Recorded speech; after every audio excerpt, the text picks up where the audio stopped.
මේ අවස්ථාවේදී කුමන්ත්‍රණකාරී ස්වරූපයකින් යම් අය මේ රටෙන් විදේශ මුදල් එළියට ගෙනියන්න හදනවා.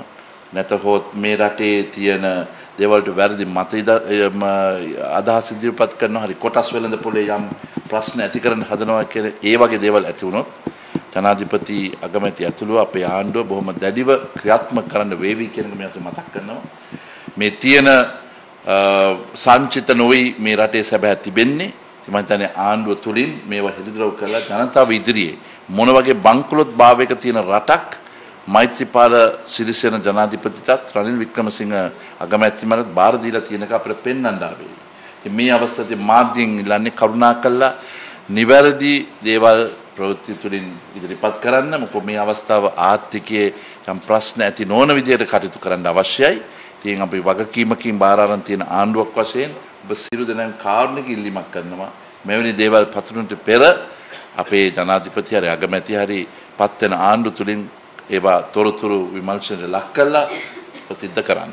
මම ඒක කරන්නේ මොකෝ අර ආරක්ෂා පැත්තෙන් කරන්න හදපු ඒ වෙනත් කුමන්ත්‍රණ මේක ආර්ථික පැත්තෙන් කරන්න ඉඩ තිබෙනවා.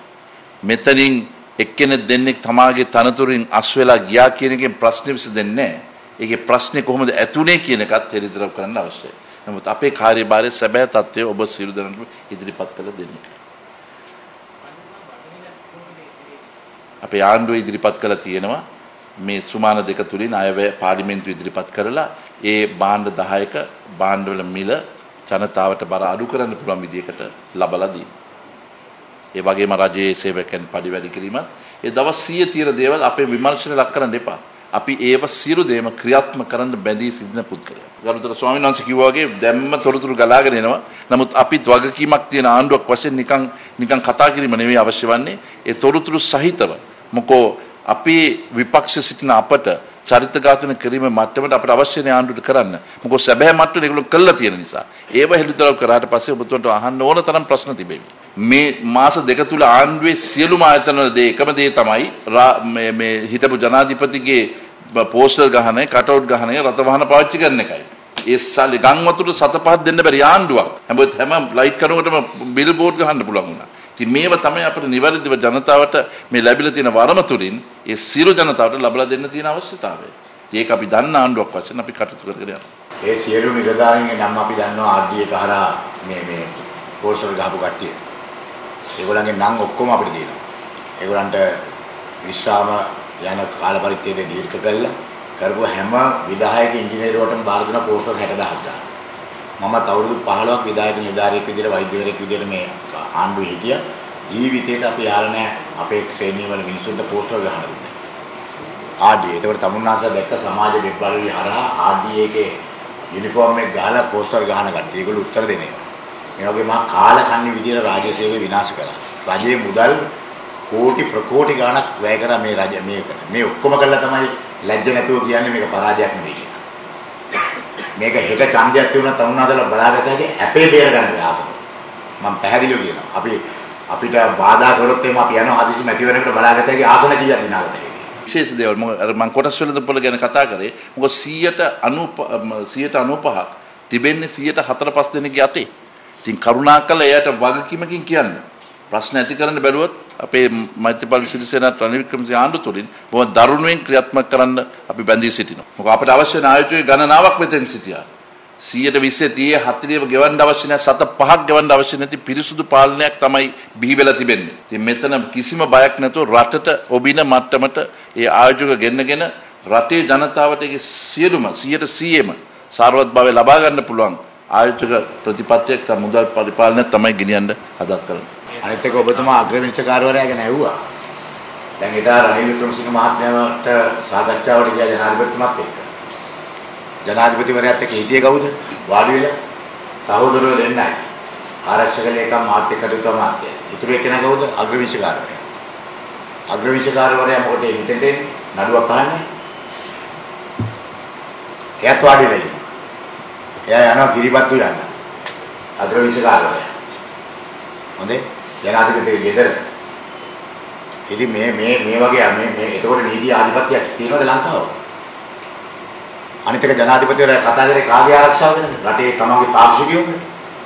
ශ්‍රී ලංකා නිදහස් පක්ෂිකයන්ද තමන්ගේ മന്ത്രിවරුන්ද අද කතා කරන පාර්ලිමේන්තු කණ්ඩායමක ඉඳලා ඔය එක മന്ത്രിවරයෙක්ගේ ආරක්ෂාව ගැන කතා කරා. කතා කරේ සහෝදර දෙන්නගේ ආරක්ෂාව ගැන. එච්චරයි. මේක තමයි අපි කියන්නේ පවුල් වාදය. ඒගොල්ලන්ගේ පවුල තමුන්නාසල මොනවද දීලා තියෙන්නේ නියොත් මාත්‍යා කරනවා. රාජපක්ෂ පවුලට ඇරෙන්නට ඕනේ කෙනෙකුට ගහන්න. අපි ඔක්කොටම ගහන්න. අපි හොඳට වැඩ කරගෙන යනකොට තමුන්නාසලගේ මාධ්‍යවේදීන් කියලා අපිට ගහන්න පටන් ගත්තා. අපි ජනප්‍රිය වෙනකොට. මේ මාධ්‍ය ආයතනවල කට්ටියව ක්‍රියා කරුවා. අපිට විරුද්ධව ගහන්න. මට විරුද්ධව පෙළපාලිය ගේන 1000ක් කොළොන්නාවේ ගෙනවා රුපියල් 10 දෙනෙක් 1000ක් ගේන්නේ කියලා ආරක්ෂකලේ ගම්බරය කිව්වා. හරි ගියේ නෑ. 100යි ගේන්න පුළුවන් රුපියල් 2000 ඒ මිනිස්සු පත්පැකට් එකත් එකතු. ඒ විදිහට අද ඒ විදිහට කැබිනට් මණ්ඩලය වෙනවා. උතන ඉන්න කැබිනට් ඇමතිවරුන්ට දන්නවා. ඕක ඉතලා ඉන්න කට්ටියට දන්නවා මේවා. අපි කිව්වා එහෙම අසාධාරණයක් කරන්න. ඉතින් ඒ කියන්නේ ආරක්ෂාව ඕනේ රාජපක්ෂ පවුලට විතරයි. රාජපක්ෂ පවුලේ ආරක්ෂාව සඳහා තමයි ඔය උතන ඉන්න කට්ටිය ඔක්කොම කැප වෙලා ඉන්නේ. ඒගොල්ලන්ගේ ආරක්ෂාව නැතුනට කවන්නේ නැහැ. ඔව් හිටපු ආණ්ඩුවේ අදක්ෂතාවය මෛත්‍රීපාල සිරිසේන රනිල් වික්‍රමසිංහගේ ආණ්ඩුවේ දක්ෂතාවයෙන් මනින්න එපා. අපි කියලා තියෙන ජනතාවට බරක් ඉදිරිපත් කරන්නේ නැතුව ඒ සියලුම සහන ලබා දෙනවා කියන එක. ඒවකට බලන්න පුළුවන් කොතරම් දූෂණයක් වෙලා තියෙනවද කියලා. ඒ දූෂණ නැවැත්වීමෙන් ඒ ජනතාවට ඒ ලබන්න පුළුවන් සල්ලි ලබා දෙන එක තමයි අපේ කරන්නේ. අපි නිකන් අංක ගණිතය වගේ 2015 අයවැය ඉදිරිපත් කළා වගේ නෙමෙයි ඉදිරිපත් කරලා තියෙන්නේ. වගකීමකින් ජනතාවට ලබා ගන්න පුළුවන් සෙත ලබා ගන්නටයි. එදා ස්වර්ණවාහිනී සාකච්ඡාවේදී ඔබතුමා පෙන්වුවා හැම අපි කියන හැම වැය ශීර්ෂයෙන්ටම වියදම් වෙන ගාණ. ඒක කොහොමද හොයාගන්නේ කියලා. නිදසුනක් වශයෙන් ගන්න පුළුවන් වන්නේ මේ රජයේ සේවකයන්ගේ 13 ලක්ෂයක් තියෙන එකට 10000ක් වැඩි කරනවා කියන්නේ කෝටි 13300යි. මේ රටේ ණය 165ක් අරන් තියෙන 108 ණයකට. ඒක නැවතුනොත් කෝටි 44400ක් ඉතුරු කරන්න පුළුවන්. ඒකේ වෙනස කීයද? කෝටි 29000යි. ඒකෙන් තව මොනවද කරන්න බැරි වන්නේ? මෙහෙම තමයි අපි කරන්නේ. අපි හැම එකටම පෙන්නලා තියෙන එකට තුනක් එතන යම් විදිහේ සුරක්ෂිත බවක් ඇතිව කතා කිරීම. සමුදිලාබින්ද වැඩි කරන්නේ කෝටි 1300යි. නමුත් ශ්‍රී ලංකා ආයතනයේ පාඩුව කෝටි 3200යි. මේ වගේ එක රටකින් තව රටකට සුද්ධ ගෙනියන්න අපේ බදු ගෙවන්න ඕනේ. මේ වගේ පරිපාලනය තමයි ගිය ආණ්ඩුව නාස්තිකාරව පාවිච්චි කරලා තියෙන්නේ. ඉතින් අපෙන් ප්‍රශ්න කරන්න එපා කොහොමද කරන්නේ කියන එක. ඒ ජනතාවට සෙත ලබලා දුන්නට පස්ව අහන්න පුළුවන්. ඇයි මීට ඉස්සර